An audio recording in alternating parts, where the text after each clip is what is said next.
Phew!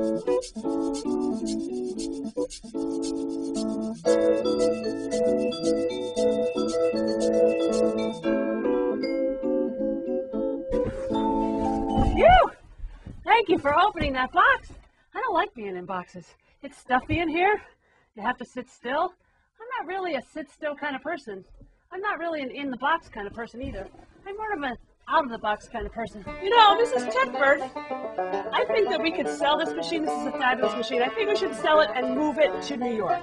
Great idea. The only thing is it has to be a little smaller. Most of the ideas that you're going to find in these tapes and in this box are out of the box kind of ideas.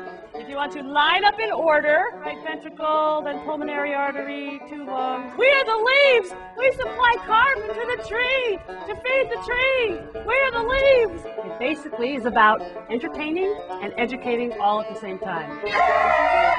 Captain has to cure broken bones. Even though the square one is the largest toothed whale. And one of the reasons that I work this way is because it taps into multiple intelligences. Have you guys been hearing about multiple intelligences? People can be smart because they're smart with words. People can be smart because they're smart with math numbers. You're smart because you're good at moving around. You're smart because you're really good at music. You're smart because you're really good at dealing with other people. Many people are smart in many of these ways. In fact, we're all smart in all of them. We're just kind of better at some of them and have to work on some of them. To me, I take that as proof that nobody is stupid. Nobody. You might be really good at singing, but you might not be so good at math. So what I do, I sing math until I learn the math. Sound off! Sound off! 9 times 9 is 81. 9 times 9 is 81. 9 times 8 is 72. 9 times 8 is 72. Using games where people move around can be really helpful for everybody in your classroom. Sometimes kids have trouble sitting still. This helps them. Sometimes your teachers can use it for jump-starting the day, getting everybody into the room with their brains as well. But we're not going to make any sound at all. We're going to do the whole thing with our bodies. I make lots of faces when I perform. This is really important. So I do this even if I'm running late and sitting in traffic. I will do this in the car. I'll be squishing my face. And sometimes I'll look over and people will be going. But I think, well, they're not about to perform for 300 people. You don't need extra sound, just squish. Push it up. Stretch it down. She would go, blue, blue. We get to Josh, and Josh is like, no. So Josh puts a brake on, and he goes, dink. This is a great game if your teacher wants you to learn a whole bunch of facts that you have to go over a million times, and it gets a little boring. This is a really fun way to go over it. It also helps your teacher realize how many of the facts you've actually learned, and if you haven't learned them, it helps you repeat them. You hear them over and over and over. So it's kind of a fun game. It's called Whoosh. Ask them for it. You know, we've gone through do they dance and do they wiggle and all those things, and they say no, and I say, well, in this case, they can blink and they can breathe because we're going to make statues out of you.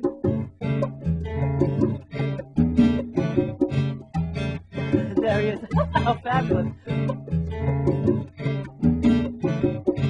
Getting them to breathe is key because that face will turn red. A lot of kids like to turn red because they think that's exciting. Okay? There's going to be somebody who wants to stand like this. But you can't, you have to tell them to put their toe down because you don't know how many weeks I'm going to ask you to stand here. Jean-Claude, if anger is something they're not comfortable with showing, I ask them to show their mother's angry face. Okay? I haven't lived in my house for many, many years and I can still do my mom's angry face.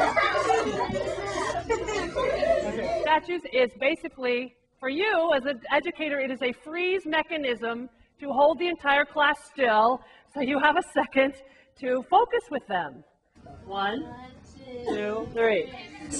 Look at this. This is what angry looks like. If you are writing, you could write, my mom was mad. My mom was very mad. My mom was angry. Or, she was so angry, I could see that one of her tonsils was smaller than the other one. Her eyes were wide open. Her jaw was clenched. Actually, let's do a real quick setting. An island. An island. What's something in an island? Come be a palm tree. Coconut. Come be a coconut. You must have known I brought the water. Stone. A rock. We need a rock. A beach ball. Chuck. Come on up. Beach towel. Volcano. Come on up. Sunbather. There we go. This is a game called Pass the Object. Is what I call it. And the idea is that we're going to take this, which is a noodle. We're going to use it to pass around and pretend that it's something different than what it really is. Because really pretend that it is a fireman's hose, okay? I could just go like this.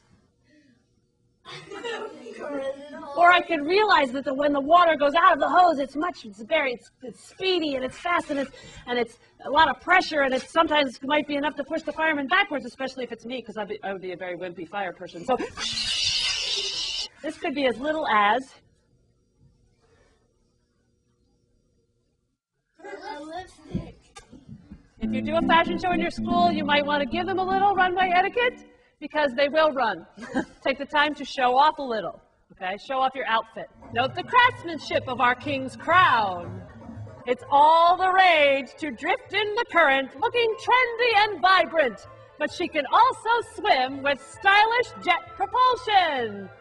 Flashy yet stylish, static electricity is a form of energy produced by friction. Cranium, clavicle, patellophalanges, mandible, femur, humerus, and ribs. Some of us are shells and some of us are squid. If you think we're ugly, you should see our kids.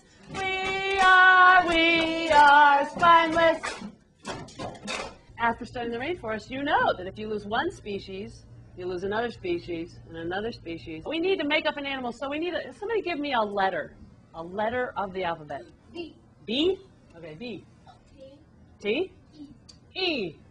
J. J. This is going to be hard to say. S. S. Rachel. I.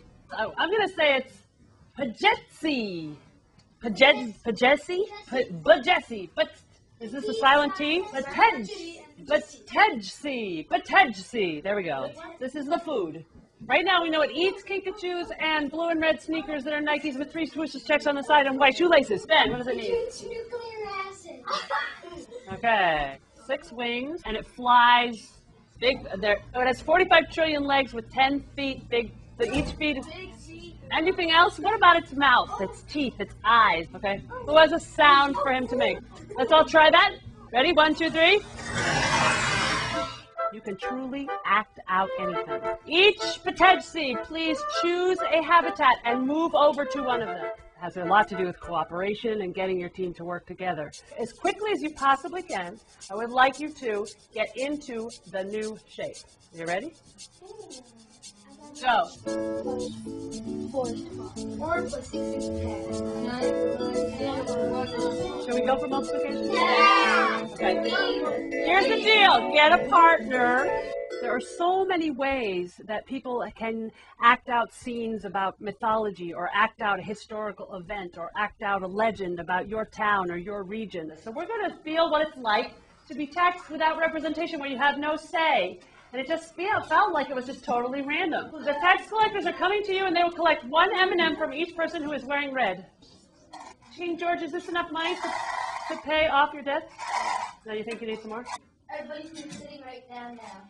Anyone who is sitting down at all, you will be taxed.